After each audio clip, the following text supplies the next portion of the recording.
मकड़ी, झाला और चींटी की कहानी। एक थी मकड़ी, उसने आराम से रहने के लिए एक शानदार सा झाला बनाने का विचार बनाया और सोचा कि इस झाले में खूब कीड़े मक्खियाँ फंसेंगी और मैं उसे आहार बनाऊंगी और खूब मज़े से खाऊंगी और मज़े से रहूंगी। उसने कमरे के एक कोने को पसंद किया और वहाँ झाला बुनना शुरू कर दिया। कुछ देर बाद आधा झाला बुनकर तैयार हो गया। यह देखकर वह मकड़ी काफी खुश हुई और तभी अचानक उसकी नज़र उस बिल्ली पर पड़ी जो उसे देखकर हंस रही थी। मकड़ी को गुस्सा आ गया और वह बिल्ली से बोली, हंस क्यों रही हो? हंसू नहीं तो क्या करूं? बिल्ली ने जवाब दिया, यहाँ मक्खियाँ नहीं हैं, यह जगह तो बिल्कुल साफ सुथरी है, यहाँ कौन आएगा तेरे झाले में? यह बात मकड़ी के गले उतर गई। उसने अच्छी सलाह के लिए बिल्ली को धन्यवाद दिया और झाला अधूरा छोड़कर दूसरी जगह तलाश करने लगी। उसने इधर उधर देखा, उसे एक खिड़की नजर आई और फिर उसने झाला बुनना शुरू किया। कुछ देर तक वह झाला बुनती रही।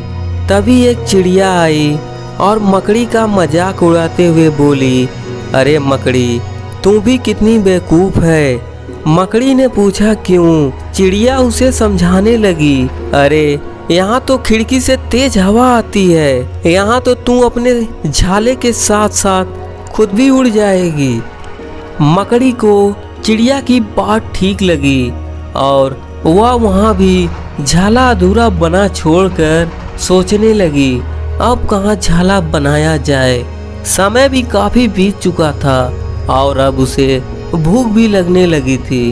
अब उसे एक अलमारी खुली दिखाई पड़ी तो उसे लगा कि अब अंदर बनाना ही ठीक होगा। झाला बनाना शुरू कर दिया, लेकिन कुछ ही देर में देखा एक कॉकरोच उसे बहुत आश्चर्य के साथ देख रहा है। मकड़ी ने पूछा, इस तरह क्यों देख रही हो? कॉकरोच ने कहा, अरे यहाँ कहाँ झाला बुनने की कोशिश कर रही हो? यह तो बेकार की अलमारी है, अभी यहाँ पड़ी है, कुछ दिन बाद इसे बेच दिया जाएगा और तुम्हारी सारी मेहनत बेकार चली जाएगी। यह सुनकर मकड़ी ने वहाँ से हट जाना बेहतर समझा। बार बार प्रयास करने से वह काफी थक चुकी थी और उसके अंदर झाला बुनने की ताकत ही नहीं बची थी। भूख की वजह से वह परेशान थी।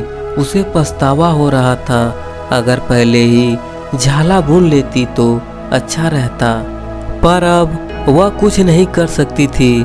उसी हालत में पड़ी रही और सोचती रही, अब करूं क्या? जब मकड़ी को लगा कि अब कुछ नहीं हो सकता है तो उसने पास से गुजर रही चींटी से मदद करने का आग्रह किया।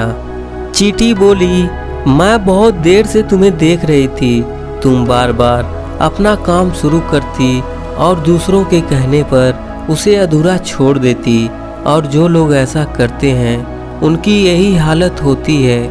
और ऐसा कहते हुए वह अपने रास्ते चली गई और मकड़ी पछताती हुई निढल पड़ी रही। दोस्तों, हमारी जिंदगी में भी कई बार कुछ ऐसा ही होता है। हम कोई काम शुरू करते हैं, शुरू में तो हम उस काम के लिए बड़े ही उत्साहित रहते हैं, पर लोगों के कमेंट की वजह से उत्साह कम होने लगता है और हम अपना काम बीच में ही छोड़ देते हैं। और जब बाद में पता चलता है कि हम अपने सफलता के कितने नज़दीक थे, तो बाद में पछतावे के अलावा हमारे पास कुछ भी नहीं बचता। अगर कहानी अच्छी लगी हो तो सुनने के लिए धन्यवाद।